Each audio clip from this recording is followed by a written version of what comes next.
ہمارا ایک مسلمان کسی کی ناجائز زمین پر قبضہ کیا ہوا ہے، وہ آدمی ہندو ہے، فیصلہ مولانا جرجیز کے پاس آیا ہے، جرجیز صاحب دونوں کی باتیں سنتے ہیں، پتا چلا جرجیز صاحب کو یہ زمین ہندو کی ہے، مسلمان یہ فیصلہ لے کر میرے پاس آیا ہے، سوچتا ہے کہ مولانا جرجیز بھی مسلمان ہیں، میرے حق میں فیصلہ کریں گے۔ جرجیز صاحب اب قرآن کی آیت تمہارے لیے، وَلَا يَجْرِمَنَّكُمْ شَنَآنُ قَوْمٍ عَلَىٰ أَلَّا تَعْدِلُوا، ہندو بھائیوں کی دشمنی تمہارے دل میں پیدا ہے، ایسا نہ ہو کہ اس دشمنی کی وجہ سے تم غلط فیصلہ کر دو۔ نہیں، دشمنی اپنی جگہ پر، مذہب اپنی جگہ پر، لیکن انصاف کا مڈر نہیں ہونا چاہیے۔ اعدلوا، ہر حال میں تمہیں سچا انصاف کرنا چاہیے۔ جرجیز صاحب ہندوؤں کے بہت بڑے دشمن ہیں، لیکن قرآن کی آیت یہ کہہ رہی ہے یہ زمین ہندو کی ہے، لہٰذا ڈنکے کی چوٹ پر فیصلہ سناؤ۔ اس زمین کا مالک رام چندر ہے، اس زمین کا مالک کرن کمار ہے، اس زمین کا مالک ستیش چندر ہے، اس زمین کا مالک رام وشواس ہے۔ ڈنکے کی چوٹ پر یہ فیصلہ سناؤ، کیونکہ تمہارے قرآن کا یہی حکم ہے، وَلَا يَجْرِمَنَّكُمْ شَنَآنُ قَوْمٍ عَلَىٰ أَلَّا تَعْدِلُوا، کسی قوم کی دشمنی تمہیں نیائے اور انصاف کی ہتیا کرنے پر مجبور نہ کر دے۔ یہاں تو رشتہ داریاں دیکھ کر فیصلے ہوتے ہیں، مذہب دیکھ کر کیا ہوگا؟ جب ہم دیکھتے ہیں کہ یہ میرا رشتہ دار ہے تو ہم سوچتے ہیں غلطی میرے رشتہ دار کی ہے، تب تو چاہتے لے دے کے معاملہ کسی طرح بن جائے، اور اگر ہمارے رشتہ دار کا معاملہ نہیں حق پر ہے تو چاہتے کہ فیصلہ میرے رشتہ دار کے حق میں ہو جائے۔ جب رشتہ داری کے ساتھ ہمارا یہ تعلق ہے تو ہم کسی غیر آدمی کو اور غیر دھرم والے کے حق میں انصاف کیسے کر سکتے ہیں؟ اٹھاؤ واقعات۔ اللہ کے نبی کے پاس مقدمہ آتا ہے تو اللہ کے نبی صلی اللہ علیہ وسلم فیصلہ یہودی کے حق میں کرتے ہیں۔ کتنے ایسے واقعات آپ کو ملیں گے کہ اللہ کے رسول صلی اللہ علیہ وسلم نے کبھی بے انصافی نہیں کی ہے، اور انصاف کے معاملے میں آپ نے دھرم نہیں دیکھا ہے اور مذہب نہیں دیکھا ہے۔ قرآن کی یہ 3 آیتیں میں نے آپ کے سامنے رکھی ہیں، ان بہت سی آیتیں ہیں لیکن 3 آیتوں سے آپ اندازہ لگا سکتے ہیں۔ پہلی آیت میں اللہ تعالیٰ نے کیا کہا؟ وَلَقَدْ كَرَّمْنَا بَنِي آدم، ہم نے پوری انسانیت کو مکرم اور باعزت بنایا ہے، عزت بخشی ہے پوری ساری دنیا کی انسانیت کو۔ دوسری آیت میں اللہ نے کیا کہا؟ ہم نے ساری دنیا کے انسانوں کو ایک ماں اور ایک باپ سے پیدا کیا ہے، ایک مرد اور ایک عورت سے، یعنی سب بھائی بھائی ہو۔ اور تیسری آیت میں نے یہ بتایا ہے کہ کسی قوم کی دشمنی تمہیں بے انصافی کرنے پر مجبور نہ کرے، یعنی انصاف برابر ہونا چاہیے، چاہے وہ کوئی بھی ہو، چاہے وہ تمہارے بیٹے کے خلاف کیوں نہ ہو۔ قاضی شریح بہت بڑے قاضی گزرے ہیں، حضرت علی رضی اللہ تعالی عنہ نے ان کو قاضی بنایا تھا، حضرت علی رضی اللہ تعالیٰ عنہ نے ان کو جج بنایا تھا، لیکن ایک مرتبہ حضرت علی کی زرہ کھو جاتی ہے۔ زرہ جانتے ہیں نا، سینے پہ ڈال لی جاتی ہے تاکہ دشمن جب تیر مارے تو سیدھے سینے میں نہ لگے بلکہ لوہے کی اس زرہ پر لگ جائے تو سینے میں تیر نہیں چبھے گا۔ اپنے آپ کو بچانے کے لیے وہ لوہے کی زرہ پہن لی جاتی تھی تاکہ تیر اور تلوار کا کھنجر یا تلوار کی زخم ہمارے سینے پر نہ لگنے پائے۔ وہ زرہ کہیں کھو گئی، 6 مہینے کے بعد وہ زرہ ایک یہودی کے پاس دیکھی حضرت علی نے۔ حضرت علی اس کے پاس گئے اور کہا ہے یہ زرہ میری ہے۔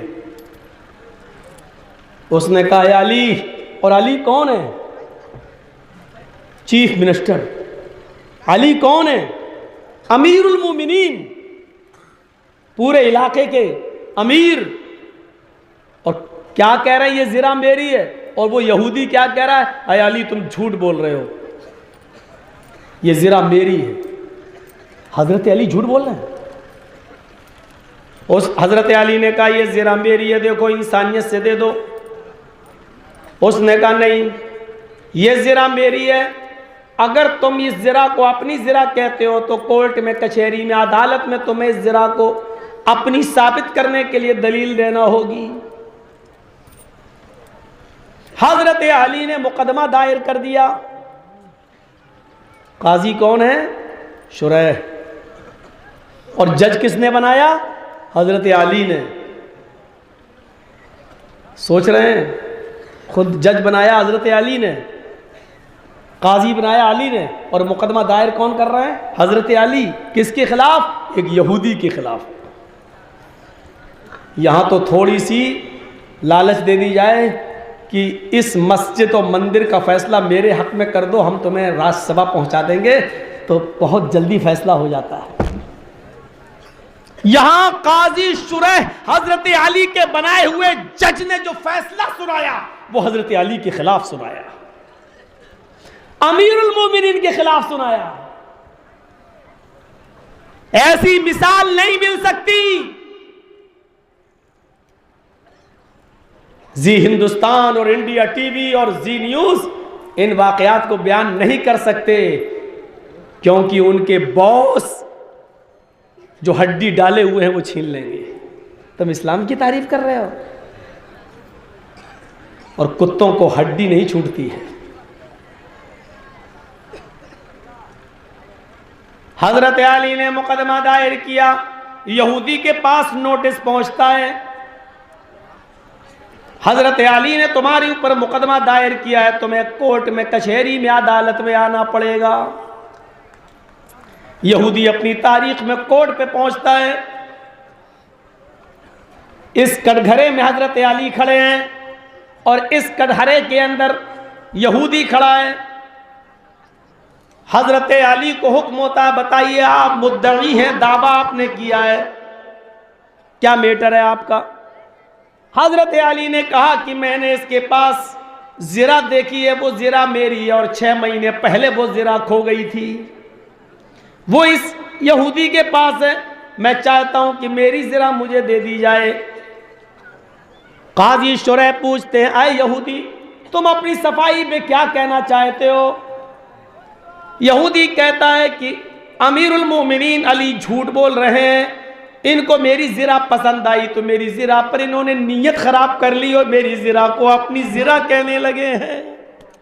کورٹ تو ہوتی ہے دونوں کی باتیں سننے کے لیے۔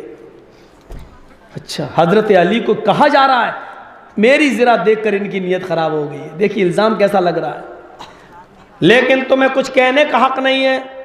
وہ اپنی صفائی میں پیش کر رہا ہے، علی تم نہیں بول سکتے۔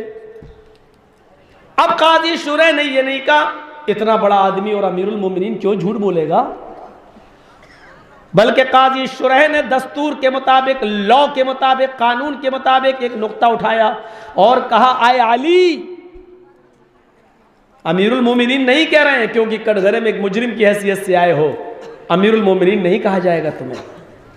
اے علی، اگر اس کے پاس جو زرہ ہے وہ تمہاری ہے تو تم کوئی گواہ پیش کرو جو یہ کہے کہ یہ زرہ میری ہے۔ حضرت علی نے اپنے بیٹے کو بلایا، اے حسن اس کی زرہ دیکھو اور بتاؤ کہ یہ زرہ کس کی ہے۔ ان کے بیٹے حضرت حسن نے زرہ دیکھی اور زرہ دیکھنے کے بعد یہودی کو دے دی اور کٹگھرے میں کھڑے ہو کر گواہی دی، اس یہودی کے پاس جو زرہ ہے وہ میرے ابو کی، وہ حضرت علی کی، امیر المومنین کی، حضرت علی کی ہے، میں گواہی دیتا ہوں۔ قاضی شریح منچ پر جس کرسی پر بیٹھے اسی کرسی پر حکم دیتے ہیں، اے علی، جناب محمد رسول اللہ کا فرمان ہے باپ کے حق میں کسی بات کی گواہی دینا ہو اور کسی گواہ کو بلوانا ہو تو باپ کے لیے گواہی دینے والا اگر اس کا بیٹا آتا ہے تو باپ کے حق میں بیٹے کی گواہی نہیں مانی جائے گی، کیونکہ اولاد تو اپنے باپ کے فیور میں بولتی ہی ہے۔ لہٰذا اے علی، تمہارے بیٹے حسن کی گواہی ختم کی جاتی ہے، بیٹے کی جگہ کسی اور کی گواہی لاؤ۔ بیٹے کی گواہی نہیں مانی جائے گی کیونکہ بیٹا تو وہی بولے گا جو باپ بول رہا ہے۔ حضرت علی کے خلاف فیصلہ۔ حضرت علی نے کہا ایک اور گواہ ہے میرے پاس، آواز دی میرے غلام قمبر کو بلایا جائے۔ حضرت علی کا غلام قمبر آتا ہے، کٹگھرے میں کھڑا ہوتا ہے، زرہ دیکھ کر کہتا ہے قاضی صاحب یہ زرہ میرے مالک کی، میرے آقا کی، علی کی ہے۔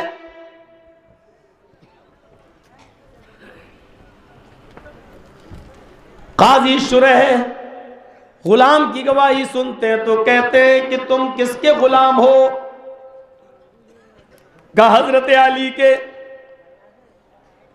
قاضی شریح کا حکم دیکھیے، اے علی سوری، علی سوری، غلام کی گواہی بھی مالک کے حق میں قبول نہیں کی جائے گی، کیونکہ بہت سے غلام اپنے مالکوں کی دھمکی اور اپنے مالکوں کے کھلانے اور پلانے کی وجہ سے مرعوب رہتے ہیں اور وہ وہی بات بولتے ہیں جو ان کا مالک چاہتا ہے۔ لہذا قرآن و حدیث کی روشنی کے مطابق مالک کے حق میں غلام کی گواہی بھی قابل قبول نہیں ہے، نہ آپ کے بیٹے کی گواہی مانی جائے گی، نہ آپ کے غلام کی۔ اب کوئی ایسا آدمی لے کے آؤ جو نہ آپ کا رشتہ دار ہو، جو نہ آپ کا بیٹا ہو، جو نہ آپ کا غلام ہو، کوئی دوسرا آدمی ہو جو آپ کے بارے میں گواہی دے کہ یہ زرہ میری ہے۔ حضرت علی فرماتے ہیں سوری قاضی صاحب، میرے پاس میرے بیٹے اور میرے غلام کے علاوہ کوئی گواہ نہیں ہے۔ چاہتے تو حضرت علی جھوٹے گواہوں کی لائن لگا دیتے۔ امیر المومنین کی بات کون نہیں مانتا؟ مودی کی بات کون نہیں مانے گا؟ سب مان رہے ہیں نا؟ الیکشن کمیشن تک تو ان کی بات مان رہا ہے، سپریم کورٹ تک تو ان کی بات مان رہا ہے، سی بی آئی، ای ڈی سب تو ان کی بات مان رہے ہیں۔ تو حضرت علی کی بات کون نہیں مانتا؟ چاہتے تو جھوٹے گواہوں کی لائن لگا دیتے، لیکن حضرت علی نے انسانیت دکھائی اور کیا کہا؟ بیٹے اور غلام کے علاوہ میرے پاس کوئی گواہ نہیں ہے، آپ کو جو فیصلہ سنانا ہو سناؤ۔ قاضی شریح قلم چلاتے ہیں، حضرت علی اپنی زرہ کی گواہی کے لیے پکے ثبوت نہیں دے سکے اور سچے گواہ نہیں دے سکے، بیٹے کی اور غلام کی گواہی قابل قبول نہیں ہے، اس لیے زرہ کی گواہی کسی دوسرے آدمی کے ذریعے نہیں مل سکی، اس لیے حضرت علی کا فیصلہ خارج کیا جاتا ہے، حضرت علی کا دعویٰ خارج کیا جاتا ہے اور یہ زرہ یہودی کو دی جاتی ہے اور یہودی اس زرہ کا مالک رہے گا۔ اسلامی کنٹری میں اسلامی امیر المومنین کے خلاف فیصلہ سنایا جا رہا ہے اور فیصلہ سنانے والا حضرت علی کا بنایا ہوا قاضی شریح ہے، جس کو حضرت علی نے قاضی بنایا ہے، اور ایک معمولی یہودی کو حق دیا جا رہا ہے کہ یہ زرہ تمہاری ہے۔ غور کرو حضرت علی کی کتنی بڑی انسلٹ ہو رہی ہے، بڑی عدالت میں، بڑے مجمع میں، لیکن قاضی شریح نے کوئی پرواہ نہیں کی ہے۔ امیر المومنین ہیں آپ، ٹھیک ہے اپنی جگہ پر، لیکن فیصلہ سنانے کا حق مجھے ہے۔ قرآن و حدیث کے مطابق فیصلہ سنایا، آپ سچے اور پکے گواہ پیش نہیں کر سکے، لہٰذا زرہ اسی کی مانی جائے گی جس کے پاس زرہ ہے۔ اے یہودی، اس زرہ کے مالک تم ہو۔ وہ یہودی جب کورٹ سے نکلتا ہے، کٹ گھرے سے نکلتا ہے، وہ یہی دیکھنا چاہ رہا تھا کہ دیکھیں اس اسلامی کنٹری کے اندر حضرت علی کے بنایا ہوا جج کیا فیصلہ کرتا ہے۔ جیسے ہی اس یہودی نے یہ فیصلہ اپنے حق میں سنا، وہ زرہ لے کر باہر آیا اور کورٹ کے کچہری کے عدالت کے دروازے پر کھڑا ہو کر سارے لوگوں کے سامنے کہتا ہے، جج صاحب آپ نے فیصلہ قرآن و حدیث کے مطابق سنایا، آپ قابل مبارکباد ہیں۔ اب میرا دعویٰ سنیے اور اب میری طرف سے بھی اعلان سنیے۔ قاضی صاحب آپ نے جو فیصلہ سنایا میرے حق میں وہ صحیح ہے، میں یہی دیکھنا چاہتا تھا کہ بیٹے کی اور غلام کی گواہی آپ مانیں گے یا نہیں مانیں گے۔ آپ نے نہیں مانی، آپ نے اچھا کام کیا، لیکن اب میں بھرے مجمع میں اعلان کرتا ہوں یہ زرہ حضرت علی ہی کی ہے، یہ زرہ علی ہی کی ہے۔ وہ اپنے گھر کے دروازے پر اس زرہ کو چھوڑ گئے تھے، ان کا غلام پانی لینے چلا گیا، تنہائی کا فائدہ اٹھا کر ان کی اس زرہ کو میں نے لے لیا، 6 مہینے تک چھپائے رکھا، اور 6 مہینے کے بعد اس کو حضرت علی کے سامنے لے کر آ گیا کہ دیکھیں 6 مہینے کے بعد یہ پہچانتے یا نہیں پہچانتے. انہوں نے پہچان لیا, مقدمہ دائر کیا. میں کہتا تھا یہ زرہ میری, یہ کہتے تھے میری. اب میں کورٹ کے ذریعے انصاف دیکھنا چاہتا تھا. کورٹ نے بھی میرے حق میں سچا انصاف کیا. اب اس انصاف کا اور قرآن و حدیث کی تعلیم کا تقاضا یہ ہے کہ میں جس کی زرہ اس کو واپس کر دوں اور اس بات کا اعتراف کروں یہ زرہ میری نہیں ہے. حضرت علی کے ہاتھ میں وہ زرہ دیتے ہیں. اے امیر المومنین, یہ زرہ آپ کی ہے, آج میں بھرے مجمع میں زرہ آپ کو دے رہا ہوں. حضرت علی رضی اللہ تعالیٰ عنہ وہ زرہ اپنے ہاتھ میں لیتے ہیں, یہ زرہ دے رہے ہیں, وہ زرہ لے رہے ہیں. اس یہودی نے کہا اے علی, آج اپنے خلاف آپ نے خاموشی کے ساتھ فیصلہ سن لیا, نہ قاضی کو ہٹایا, نہ جج کو ڈانٹا, نہ اپنے اس فیصلے کے خلاف کوئی حکم جاری کیا. آپ کے صبر نے مجھے مجبور کر دیا اس بات کے لیے کہ آپ جس مذہب پر عمل کر رہے ہیں اس سے پیارا مذہب اس دنیا میں کوئی نہیں ہے. اب آئے قاضی صاحب بھرے مجمع میں میرا اعلان سنیے, اشہدو ان لا الہ الا اللہ و اشہدو ان محمد عبدہ و رسولہ. میں اس بات کی گواہی دیتا ہوں کہ اللہ کے علاوہ کوئی معبود نہیں اور محمد صلی اللہ علیہ وسلم اللہ کے سچے بندے اور رسول ہیں. میں بھی اسی مذہب سے اپنا رشتہ جوڑ رہا ہوں جو اتنا زیادہ انصاف پسند ہے اور اتنا زیادہ انصاف پرست ہے. میں اسی مذہب سے اپنا رشتہ جوڑ رہا ہوں. قاضی نے یہ نہیں دیکھا کہ کس کے خلاف فیصلہ جا رہا ہے. اسی کو قرآن کہتا ہے وَلَا يَجْرِمَنَّكُمْ شَنَآنُ قَوْمٍ عَلَىٰ أَلَّا تَعْدِلُوا. کسی قوم کی دشمنی تمہیں انصاف کا مرڈر, انصاف کا خون کرنے کے لیے مجبور نہ کر دے. دشمنی اپنی جگہ پر ہو سکتی ہے لیکن اس دشمنی کی وجہ سے آپ صحیح انصاف نہ کرو. یہ فیصلہ میرے دشمن کے لیے کیسے جا رہا ہے, انصاف کا مرڈر. کیا سمجھا آپ نے قرآن کی اس آیت سے؟ کیا فیصلہ لیتے ہیں آپ؟ انسانیت کا سب سے بڑا درس کون دے رہا ہے؟ مصر کا گورنر بنایا تھا حضرت عمر فاروق نے حضرت عمر ابن عاص کو. سنیے, اب ہم یہاں کہاں رکھیں گے؟ دیکھیے یہ لیجیے, اب ہم پکڑ کے پیئیں گے بولیں گے, اب ایسے کریں گے تو پیچھے نہیں جائے گی شاید. تھوڑی سی اتنا تو سینس ہونا چاہیے آدمی کے پاس. یا تو یہاں کوئی چیز رکھی ہو تو چلو بس پیتے جائیں, رکھتے جائیں. آئیے اور سنیے, آج بہت سی گرہیں اور بادل چھٹیں گے. لوگ سوچنے پر مجبور ہوں گے کہ اسلام نے انسانیت کا اتنا بڑا مقام بتایا ہے. اب یہ بھی غلط ہے, الٹی طرف رکھنا. اس میں بھی کیڑا جا رہا ہے, مچھر. ایک اور واقعہ سنیے آپ, سننے کے موڈ میں ہے نا تو آپ سنیے اور انصاف کریے. آپ تو اپنے بیٹوں کے درمیان انصاف نہیں کر سکتے ہو. اپنی اولاد, 4 بیٹے ہیں, جس بیٹے نے زیادہ خاطری کی اس کو زیادہ دے دو, اس نے زیادہ دیکھ ریکھ کی میری, اس کو مرنے دو کمینے. بٹ تم اپنے اولاد کے درمیان انصاف نہیں کر سکتے ہو. قرآن تو یہ کہتا ہے کہ دشمنوں کے ساتھ بھی تمہیں انصاف کرنا ہے, غیر مسلموں کے ساتھ بھی تمہیں انصاف کرنا ہے. عدل کا تقاضا یہ ہے.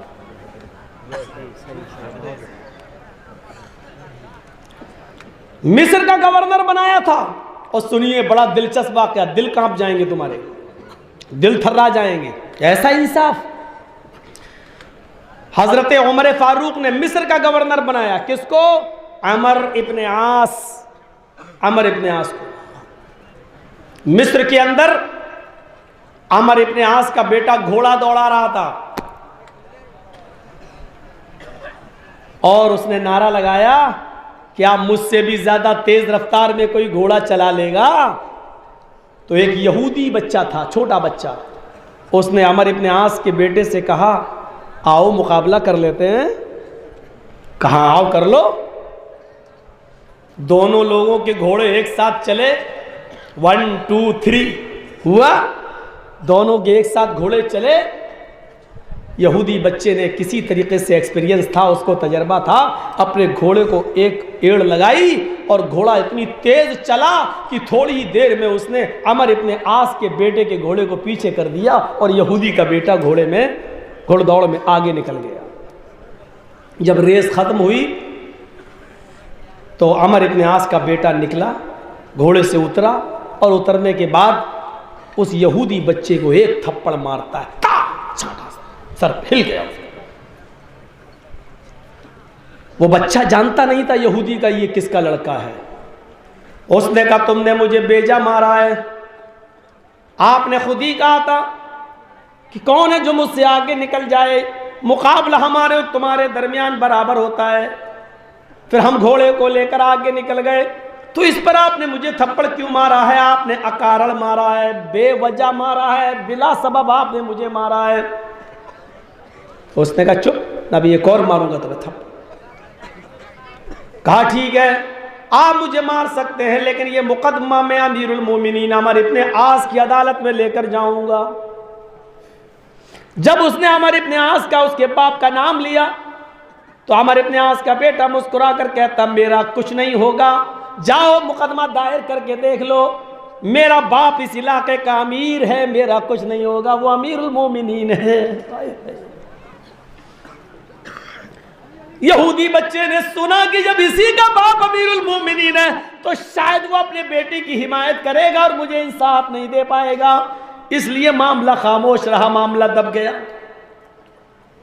اس نے کہا ہی نہیں جرجیت صاحب کو معلوم ہے کہ اس لڑکے نے مجھے گالی دی ہے، میں عدالت میں مقدمہ دائر کر دوں اور جب یہ پتہ چل جائے کہ اسی کا باپ بدھائک ہے اور ایم پی ہے تو میرا کیا ہو جائے گا، پولیس کو فون کر دے گا، معاملہ دب جائے گا، تو چھوڑو بہتر یہ ہے کہ خاموشی رہو، بے عزت ہونے سے کیا فائدہ۔ یہی سوچ کر وہ یہودی بچہ خاموش رہ گیا۔ لیکن حضرت عمر ہر علاقے کا دورہ کرتے تھے، 1 مہینے کے بعد وہ مصر میں پہنچتے ہیں تو حالات کا جائزہ لیتے تھے اور لوگوں کو بٹھا کر پوچھا کرتے تھے تمہیں کوئی پریشانی تو نہیں ہے، اپنے امیر سے، عمر ابن عاص میں کوئی کمی تو نہیں ہے، لوگوں سے پوچھتے تھے اپنے امیر کے بارے میں جس کو ہم نے گورنر بنایا ہے، وہ صحیح کام کر رہا ہے کہ نہیں کر رہا۔ یہ ذمہ داری ہوتی ہے۔ آپ کے علاقے میں کوئی آتا ہے؟ کون سا علاقہ ہے آپ کا؟ محبت پور۔ ودھائک کون ہے یہاں کا؟ جو بھی ہو، چلیے 2-3 دن جو بھی ہو، اللہ۔ اس ودھائک کے بارے میں کیا کبھی چیف منسٹر آیا ہے یہاں پوچھنے کے لیے کہ آپ کو اپنے ودھائک سے کوئی تکلیف تو نہیں ہے؟ ایک مثال دے رہا ہوں میں، یہ نہیں کہہ رہا ہوں، ایک مثال، کہیں بھی میرا علاقہ اٹاوا، ہم جتنی آپ کی عزت کریں گے ہم اتنی ایک ہندو بھائی کی بھی عزت کریں گے، عیسائی کی بھی عزت کریں گے۔ انسانیت کا احترام ہر حال میں باقی رہنا چاہیے۔ قرآن اگر آپ پڑھیں گے تو آپ کو بہت سی مثالیں ملیں گی۔ ایک آیت اور پڑھنے جا رہا ہوں آپ کے سامنے۔ اس آیت کے اندر اللہ تعالیٰ نے ساری انسانیت کو ایک خاندان سے جوڑا ہے، صرف مسلمانوں کو نہیں، ساری انسانیت کو ایک کنبے اور قبیلے سے جوڑ دیا ہے۔ یا ایھا الناس انا خلقناکم من ذکر و انثی وجعلناکم شعوبا وقبائل لتعارفوا۔ اے انسانوں، یا ایھا الذین آمنو نہیں کہا اللہ نے، یا ایھا الناس، ہائے سمپورن مانو ذاتی، ہائے پورے وشو کے انسانوں، پورے وشو کی مانو ذاتی، ہائے ساری دنیا کے لوگوں، انا خلقناکم من ذکر و انثی، ہم نے تم کو ایک ہی مرد اور ایک ہی عورت سے پیدا کیا ہے۔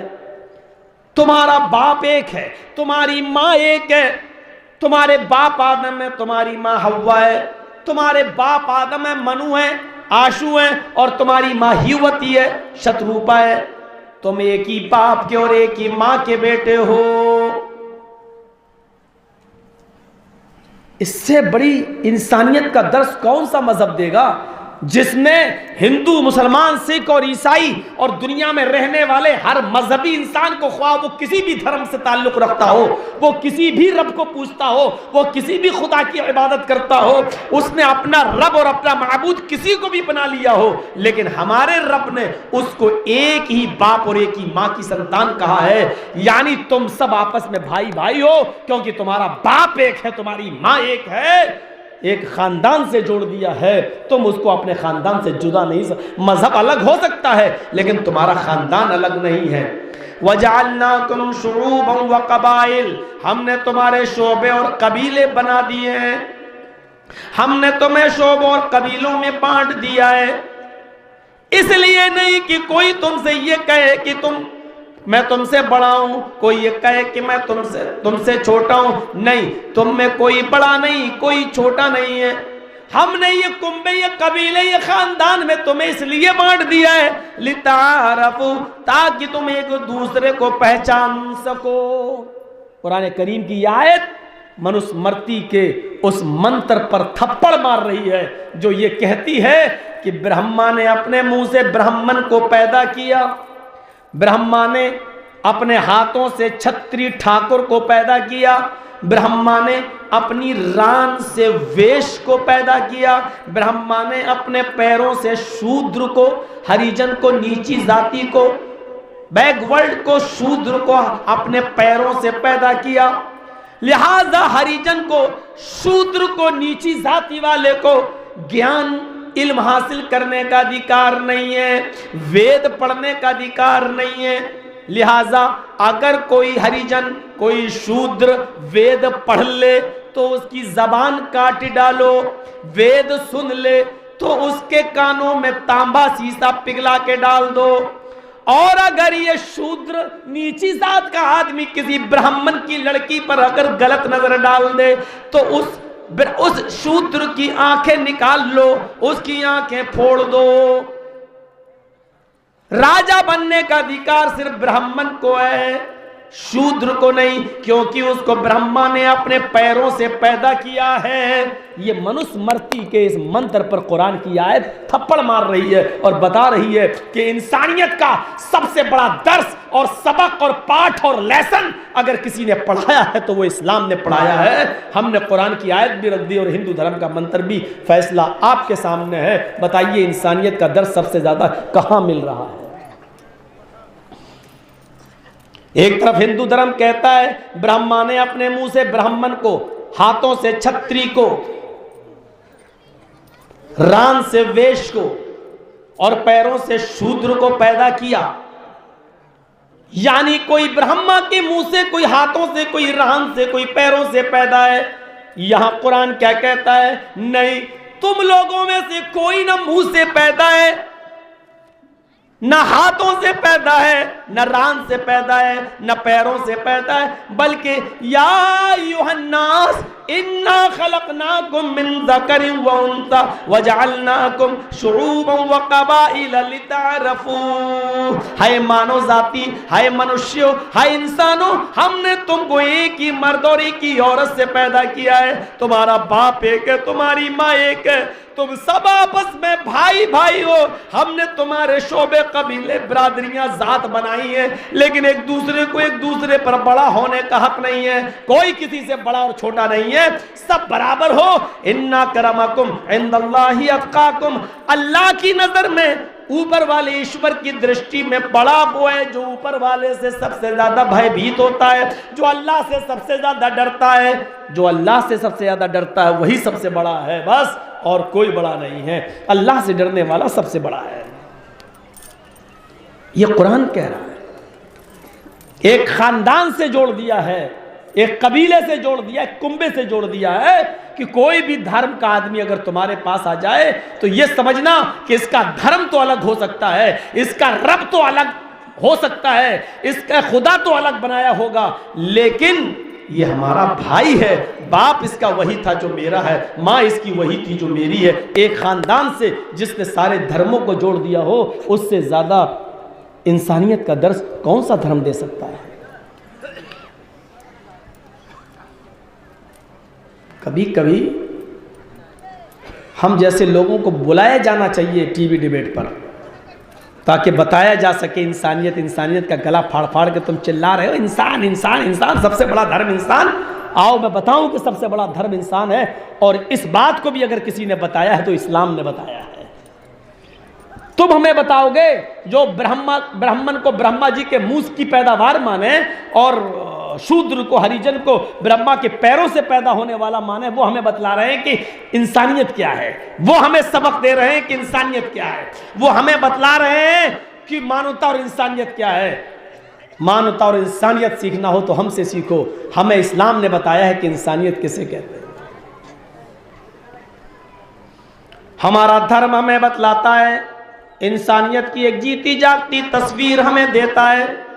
ہمارا دھرم ہمیں انسانیت سکھلاتے ہوئے بتلاتا ہے کہ دیکھو انصاف کا معاملہ آ جائے تو تم دھرم نہ دیکھنا, نیائے کا معاملہ آ جائے تو تم دھرم نہ دیکھنا, تم ذات برادری نہ دیکھنا, اپنا بھائی بہن نہ دیکھنا. سچی بات منہ پہ کہہ دینا, چاہے وہ تمہارے دھرم کے خلاف ہو, چاہے وہ تمہارے مذہب کے خلاف ہو, چاہے وہ تمہاری قوم کے خلاف ہو, چاہے وہ تمہاری اولاد کے خلاف ہو. اگر سچی بات جو ہو رہی ہو وہ ڈنکے کی چوٹ پہ کہنا, انصاف کی بات ڈنکے کی چوٹ پہ کہنا. یہ مت دیکھنا کہ یہ میرا دشمن ہے, ہم اس کے بارے میں حد صحیح بات کیسے کہہ دیں, یہ ہمارا ورودھی ہے, ہم اس کے بارے میں صحیح بات کیسے کہہ دیں.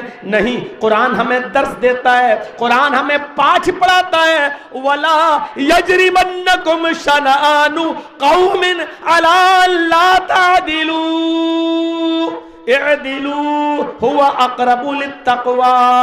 اے مومنوں, اے مسلمانوں, یاد رکھنا کسی قوم کی دشمنی تمہیں انصاف کا گلا گھونٹنے پر مجبور نہ کر دے, نیائے کی ہتیا اور انصاف کی ہتیا کرنے پر مجبور نہ کر دے. کسی قوم کی دشمنی تمہیں انصاف کی ہتیا کرنے پر مجبور نہ کر دے. ہر حال میں انصاف کرنا, ہر حال میں نیائے کرنا, وہ اقرب للتقوی, یہی تقوی اور پرہیزگاری کے زیادہ قریب ہے. اسلام نے صاف کہہ دیا کہ تم کسی قوم کی دشمنی میں اس کے خلاف کوئی فیصلہ مت کر دینا. ہندوستان والے کی کھوپڑی میں بیٹھ گیا تو 4 دن دکھائے گا, دیکھو کہاں چھپا ہے مولوی, یہ مولانا ممتا کا مولانا, دیکھ رہے ممتا کا مولانا. اللہ کا شکر ہے ممتا کا مولانا بول رہا ہے. ہمیں تو ڈر لگ رہا ہے کہیں یہ نہ بول دے کہ مولانا کی ممتا, مولانا کی ممتا, ڈر لگ رہا ہے کہیں یہ نہ بول دے. ایک نے مجھ سے پوچھا چینل والے نے کہ مولانا صاحب کہاں ہیں اس وقت آپ یہاں کیوں نہیں آ رہے ہیں؟ میں نے کہا یار یو پی میں یوگی جی نہیں چھوڑتے, دلی میں مودی جی نہیں چھوڑ رہے ہیں, تو ہم کو بھائی جہاں ممتا ملی میں وہاں چلا گیا. تو اس نے لگا کہ کیا بولا, ہم نے کہا مطلب ممتا مطلب پریم محبت, ہم نے دونوں باتیں کہہ دی. ہم کو جہاں ممتا ملی مطلب جہاں ممتا کی دیدی ہے وہاں ہم چلے گئے, اور ممتا ایک پیار, جہاں مجھے پیار ملا, جہاں کے لوگوں نے مجھے بلایا میں وہاں چلا گیا. کہنے لگا میں سب سمجھ رہا ہوں آپ کہنا کیا چاہتے ہیں. ہم نے کہا اللہ کا شکر ہے کہ اب بدھوؤں کو بھی عقل آ گئی ہے, اب میری باتیں سمجھنے لگے ہیں. اتنی. اب بتائیے یہ کیا کہاں چھپا ہے مولانا. پھر میں نے اس کی خیر خبر لی. میں نے کہا کہ جی ہندوستان کی اینکر پوچھ رہی ہے کہاں چھپا ہے, کس بل میں. مودی جی نے تیری آنکھ میں جو چشمہ لگایا ہے اس سے تو اندھی ہو گئی ہے, تجھے دکھ نہیں رہا ہے کہ میں کہاں ہوں. ارے میں آج بھی بنگال میں ہوں, ممتا کے علاقے میں ہوں, اپنے آدمیوں کو بھیج اور دیکھ میں کہاں ہوں. انسانیت کو اس حد تک بیان کیا گیا ہے کہ دوسرے مذاہب کے اندر ہمیں اس کا 10واں حصہ بھی نظر نہیں آتا.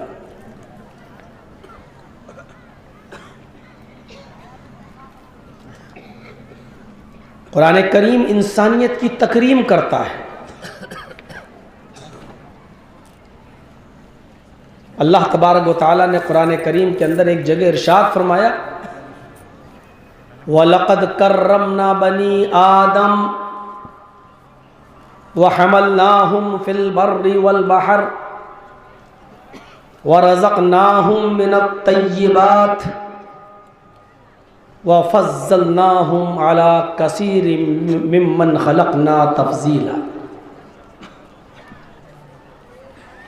قرآن کریم کی اس آیت میں کہیں پر بھی مسلمان کا ذکر نہیں ہے. نہ صرف مسلمانوں کو اہمیت اور فضیلت دینے کی بات کہی گئی ہے بلکہ پوری انسانیت کی بات کہی گئی ہے. وَلَقَدْ كَرَّمْنَا بَنِي آدَمَ, اور میں نے پوری انسانیت کو مکرم بنا دیا ہے. ہم نے پوری انسانیت کو عزت بخشی ہے. اللہ تعالیٰ پوری انسانیت کے بارے میں کہہ رہا ہے دنیا میں تم جتنے بھی انسانوں کو دیکھ رہے ہو یہ سب باعزت ہیں. ہم نے ان سب کی تکریم کی ہے, ان سب کو باعزت بنایا ہے.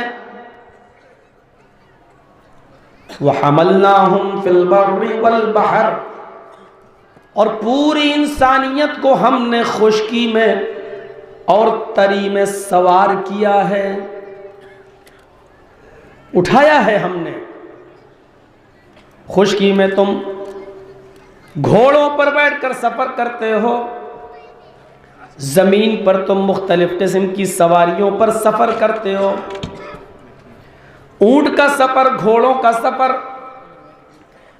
اور اب نئی ایجادات میں جہاز کا سفر, ٹرینوں کا سفر, بسوں کا سفر, ماروتی 4 ویلر اور 2 ویلر کا سفر, سائیکل کا سفر,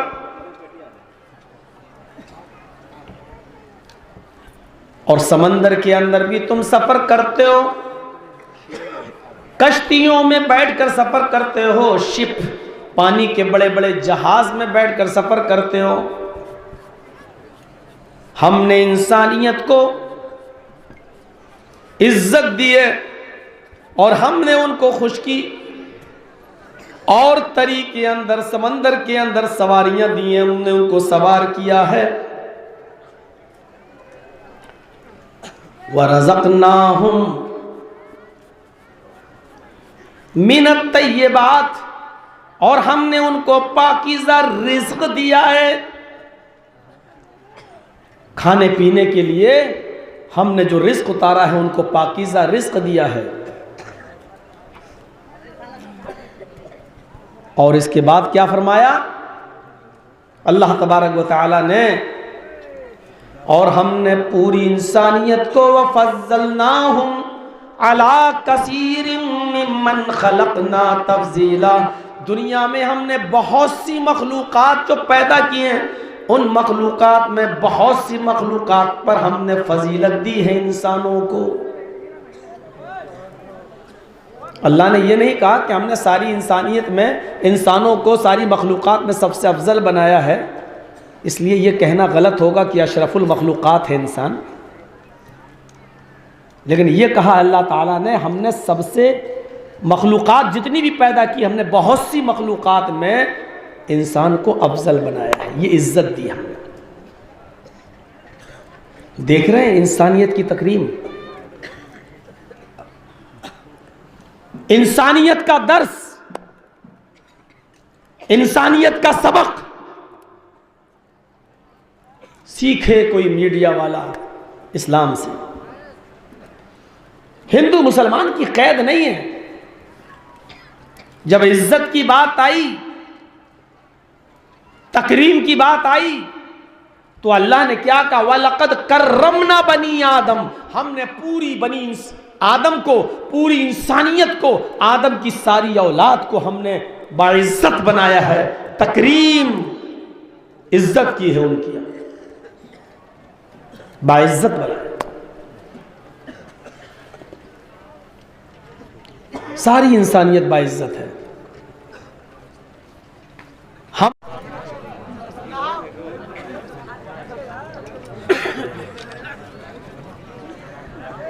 الحمدللہ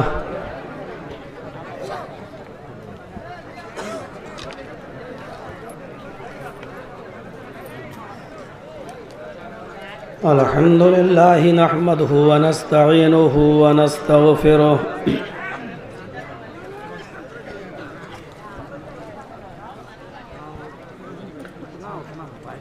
ونعوذ باللہ من شرور انفسنا ومن سیئات اعمالنا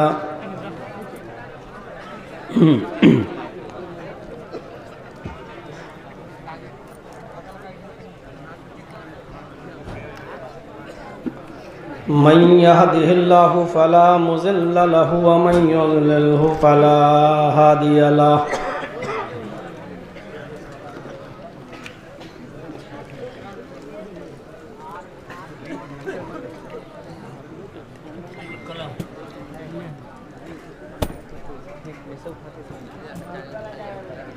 وأشهد أن لا إله إلا الله وحده لا شريك له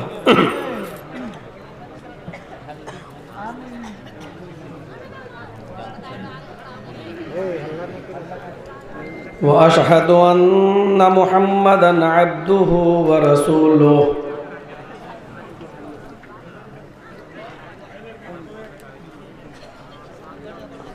أما بعد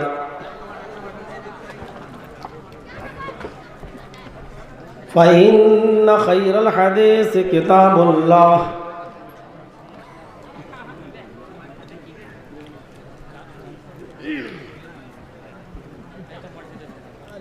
وخير الهدي هدي محمد صلى الله عليه وسلم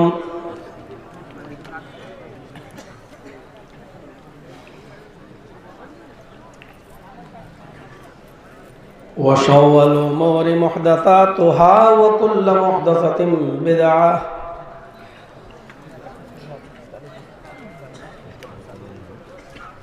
وكل بدعة ضلالة وكل ضلالة في النار.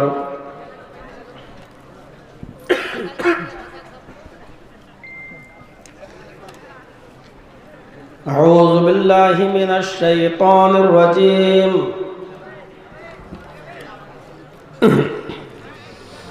بسم اللہ الرحمن الرحیم. اور چل ہی رہی ہے.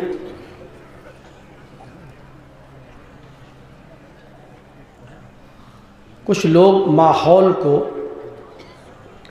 ناسازگار بنانے کی کوشش کرتے ہیں اور مذہب کا دھرم کا کارڈ کھیلنے کی کوشش بھی کرتے ہیں. کچھ لوگ یہ کہتے ہیں کہ نہیں، ہندو مسلم سکھ عیسائی سبھی برابر ہیں اور دھرم کا کارڈ نہیں کھیلنا چاہیے. انسانیت کا مذہب سب سے بڑا مذہب ہوتا ہے.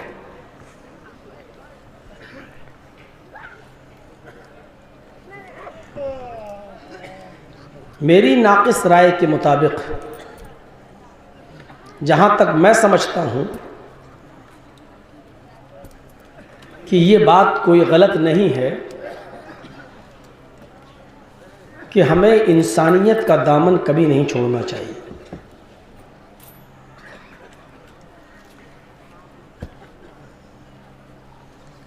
سارے مذاہب دنیا میں جتنے بھی دھرم ہیں، مانوتا اور انسانیت سب میں بھری پڑی ہے. ہم جس مذہب سے تعلق رکھتے ہیں اس مذہب کے اندر